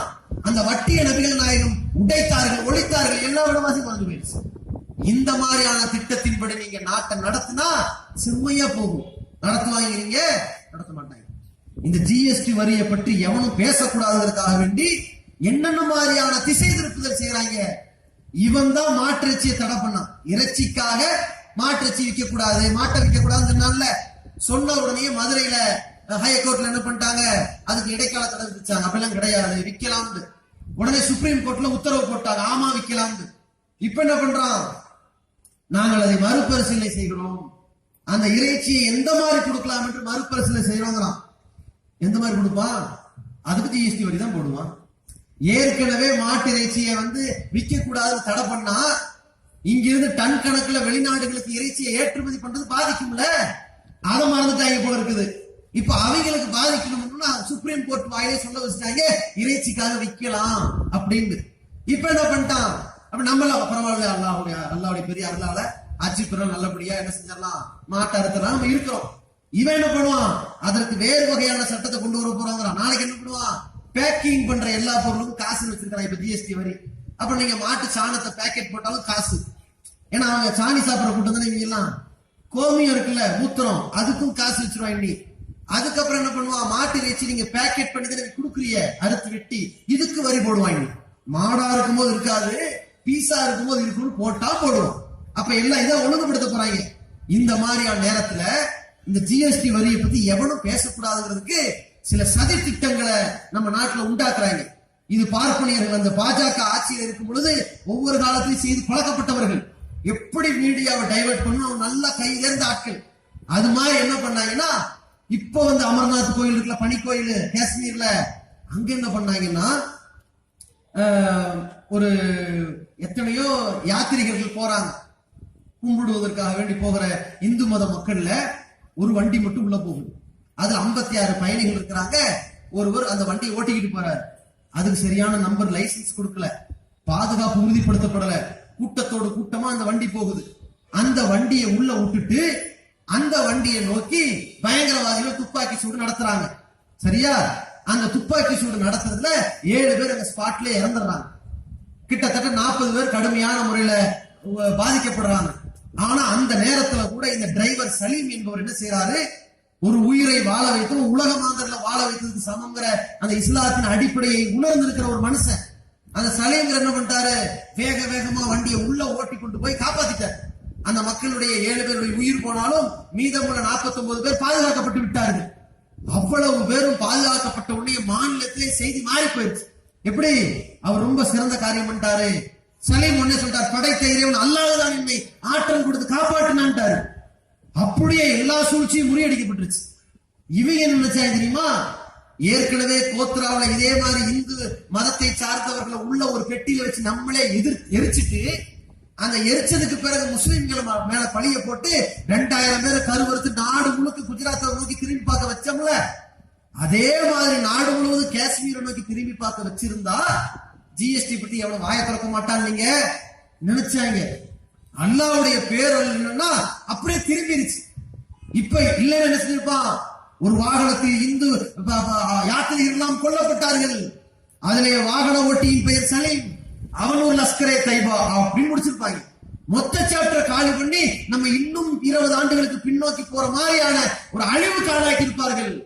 படைச்ச ரப்புல் ஆலமீன் நம்மளை காப்பாத்திட்டாங்க. எத்தனை பேருடைய துவாவோ கோரிக்கையோ, ரப்பனா ஃபன்சுர்னா கௌமில் காஃபிரின் கேட்டானே ஒவ்வொருத்தனும், இறைவா இந்த இறை நிராகரிப்பார்கள் எதிரா எங்களுக்கு உதவி செய்யறிவான்னு கேட்டிருக்கான்ல. அவ்வளவு பேருடைய பிரார்த்தனை பாருங்க, அல்லாஹ் பெரிய ஆபத்துன்னு காப்பாத்திட்டான். அதே நேரத்துல இவனும் என்ன பண்றாங்க, சில திசை திருப்பதற்காக வேண்டி சில வேலை பார்ப்பான். என்ன மாதிரி வேலை பார்ப்பான், பசு மாட்டை எல்லாம் கொண்டு இப்ப குர்பானிக்காக வேண்டி நம்ம மக்கள் ஏற்றுமதி இறக்குமதி பண்ணுவோம்ல. இப்ப இந்த நேரத்துல எந்த விதமான தடையும் இல்லாமல் இருந்தாலும், சுப்ரீம் கோர்ட் தாராளமா இறைச்சிக்கு கொடுக்கலாம் என்று இருந்தாலும், இவன் என்ன பண்ணுவான், அதை கொடுக்க முடியாம முட்டுக்கட்ட பண்ணுவான். ஏற்கனவே நம்மள ஒரு பயங்கரவாதி மாதிரி முதல்ல சித்திரம் காட்டுறது இவங்க வேலை. சமீபத்துல பொன் ராதாகிருஷ்ணன் அறிவிச்சாரா இல்லையா, என்ன தமிழகமே கலவர பூமியா மாறும், இவனை மாத்துவான். மாத்துறதுக்கு ஒரு எச்சரிக்கை பண்றானா எவ்வளவு பிளான் பண்ணிருக்கான்னு பாருங்க. சமீபத்துல ஒரு 19 ஐபிஎஸ் மாத்திருக்காங்க, முக்கியமான காவல்துறை அதிகாரியை மாத்திருக்காங்கன்னா என்னமோ ஒரு பிளான் குஜராத் மாதிரி இங்க செய்ய போறாங்கன்னு விதிச்சுட்டு தான் இவங்களுடைய பாஜக கூட்டத்துல, இந்துத்துவ கூட்டத்துல இருக்கிறவன், கள்ள தொடர்பு, அடுத்தவன் பொண்டாட்டியோட தொடர்பு வச்சிருக்கிறவன், கஞ்சா கடத்துறவன், ரியல் எஸ்டேட்ல மோசடி பண்றவன், கட்ட பஞ்சாயத்து பண்றவன் ஏதோ ஒரு காரணத்துல கொல்லப்பட்டுறான். அந்த பழியை தூக்கி முஸ்லிம்களை மேல போட்டுட்டு வர வர தமிழ்நாடு ஒரு பயங்கரவாதம் சூழ்ந்து விட்டது, இது கலவர பூமியா மாறும்னு இவன் எச்சரிக்கை பண்றான்னு சொன்னா முதல்ல இவனை நடவடிக்கை எடுக்கலன்னு வைங்க, இது மாதிரி ஒரு நிலைக்கு தள்ளிடுவாங்க நம்மள. ஆனால் ஒன்றை புரிந்து கொள்ள வேண்டும், பாஜக காரர்கள் அப்படி ஒரு கற்பனை ஓட்டத்தில் இருக்கிறார்கள். நீங்கள் வட இந்தியா மாதிரி தென்னிந்தியா தமிழ்நாட்டை மட்டும் பார்த்துறாதீர்கள். இந்த திராவிடர்கள் கொண்ட இந்த தமிழகத்தை பொறுத்த வரைக்கும் மாமன் மச்சான்களாக அண்ணன் தம்பிகளாக இருக்கக்கூடிய எங்களுடைய இந்து முஸ்லிம்களுடைய இந்த ஒற்றுமையை எந்த நாய் உள்ள வந்தாலும் உடைக்க முடியாது. அவ்வளவு பாதுகாப்பு வைத்திருப்போம், அவ்வளவு மனிதநேயத்தோடு பழகுறோம். அவர்களும் எங்களோடு சகஜமாக இருக்கிறார்கள். எங்களுக்கு ரம்ஜான்னா அவனுக்கும் தான் ரம்ஜான், எங்களுக்கு அஜி பெருநாள் அவங்களுக்கு எப்படி அஜி பெருநாள் மட்டும் இந்த வருஷம் நீங்க பாருங்க. அதே நேரத்துல இந்த மாற்று இறைச்சியை இவ்வளவு தடை இல்லை, தாராளமா இறைச்சிக்கு கொடுக்கலான்னு சுப்ரீம் கோர்ட் சொன்னதுக்கு பிறகு கூட மாற்று இறைச்சியை ஏற்றுமதி பண்றான், மாட்டை ஏத்திட்டு போறான்னு சொல்லி முஸ்லிம்கள் மீது கொலைவெறி தாக்குதல் நடத்துகிறார்கள். எவ்வளவு பேர் வேடிக்கை பார்க்கலாம். ஆனா 50 பேருடைய உயிரை ஒத்த சலீம்ங்கிறவனால காப்பாற்ற முடியுது. பல்லாயிரக்கணக்கானுடைய உயிரை வெள்ள நிவாரணத்துல ஒரு இம்ரான்கிற விஷப்பூச்சி கடிச்சு இறந்தாங்க, அவன் ஒருத்தனால காப்பாற்ற முடியுது. தௌஹீது சகோதரர்கள், முஸ்லிம் சகோதரர்கள் அப்படியே களம் கண்டு பல நாட்கள் வெள்ள நிவாரண பணியில போய் அத்தனை பேருடைய பிணியை தூக்கி தொடை தெரிந்தார்கள். அவ்வளவு கஷ்டப்பட்டிருக்கிறான். ஒரு ஜுனைதுங்கிறவனை போட்டு அவ்வளவு கொலைவெறி தாக்குதல் நடத்தி அத்தனை காயங்கள், அத்தனை கத்தி குத்துகள், அவ்வளவு துடிதுடிக்க செத்தான ஒருத்தனாவது கேள்வி கேட்டானா, கண்டிச்சானா, கொந்தளிச்சானா? நமக்கு நாமே பாதுகாப்புங்கிற மாதிரி நிலை வச்சிருக்கிறானே. இந்த மாதிரி நேரத்துல காவிகள் ரொம்ப மூர்க்கத்தனமாக இந்த அஜி பெருநாளுடைய நேரத்துல காவல்துறையுடைய சட்ட திட்டங்கள், அவருடைய சட்ட ஒழுங்குக்கு அவர்கள் காட்டுகிற பாதுகாப்பை நாங்க மதிக்கிறோம், மாற்றுக்கிறது இல்லை. அவர்கள் எவ்வளவு காலம் தான் பாதுகாப்பாங்க? அவர்கள் என்ன பண்ணுவாங்க, பெரும்பான்மை மக்களுடைய கெடுபிடி எல்லாம் பார்த்து பழனியில ஓட விட்டு இந்துத்துவ அடிச்சு விரட்டினாங்க. இதே மாதிரி எல்லா ஊர்லயும் எதிர்பார்க்க முடியாது. அப்ப அந்த மாதிரி நேரத்துல இப்ப நம்ம அஜி பெருநாள் நேரத்துல இது போன்ற மாட்டிறைச்சியை கொடுப்பதற்காக வேண்டி மாடுகளை ஆந்திரால இருந்தும் பெங்களூர்ல இருந்தும் மற்ற பகுதியில் இருந்தும் எல்லா மாவட்டங்களுக்கும் கொண்டு போய் சப்ளை செய்யற நேரத்துல இந்த இந்துத்துவக்காரன் நிப்பான், பிரச்சனை பண்ணுவான். ஆனால் இன்றைக்கு காவிகள் ஒரு ப்ரீ பிளான்டோடு நீங்க நினைக்கலாம்.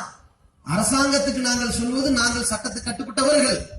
அதே நேரத்துல காவிகளுக்கு நாங்கள் சொல்வது என்னவென்றால், நீங்கள் இந்த 4 மாட்டை தடுப்பதற்காக 10 மாடுகளை பறிமுதல் செய்வதற்காக எங்களுடைய குர்பானி என்கிற வணக்கத்தில் தலையிடுவதற்காக நீங்கள் எங்களோடு மோதல் போக்கை கடைபிடிப்பீர்களானால் எங்க இஸ்லாமிய சகோதரன் உங்களை எப்படி பார்ப்பான் தெரியுமா? அகலாக கொண்டீங்களே அந்த கொலகாரனை பார்க்கிற மாதிரியான ஒரு கடல், அப்படி ஒரு கோபம், அப்படி ஒரு அனல். ஜுனைத கொன்னீங்கல்ல, அந்த கோபத்தை எல்லாம் மனசுல வச்சுக்கிட்டு எங்களை எதிர்த்து இந்த மாட்டை தடுக்கக்கூடிய ஒவ்வொரு மிருகங்களையும் வெட்டி சாய்த்து விடலாமா என்கிற மாதிரியான கோப அனலோடு தான் ஒவ்வொரு மாட்டையும் நாங்க இறக்குவோம். இங்க மாட்டை மட்டும் அறுக்கிறது இல்ல, அறுப்பதற்கு தடையா வருகிற எவனையும் எதையும் செய்வதற்கு தயாராக இருப்பார்கள். அந்த கவனத்தில் கொண்டு நீங்கள் நாட்டில் முன்னேற்ற பாதையை தடுப்பதற்கு பாஜக அரசு எவ்வளவு திசை திருப்பினாலும் சரி, இதுல எவனும் திசை திரும்ப மாட்டான்.